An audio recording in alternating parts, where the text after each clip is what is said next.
ॐ सोमनाथाय नमः। ॐ मल्लिकार्जुनाय नमः। ॐ महाकालेश्वराय नमः। ॐ ओंकारेश्वराय नमः। ॐ वैद्यनाथाय नमः। ॐ भीमशंकराय नमः।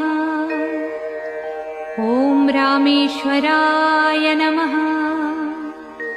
ॐ नागेश्वराय नमः। ॐ विश्वेश्वराय नमः। ॐ त्र्यंबकेश्वराय नमः। ॐ केदारेश्वराय नमः। ॐ भुस्मेश्वराय नमः।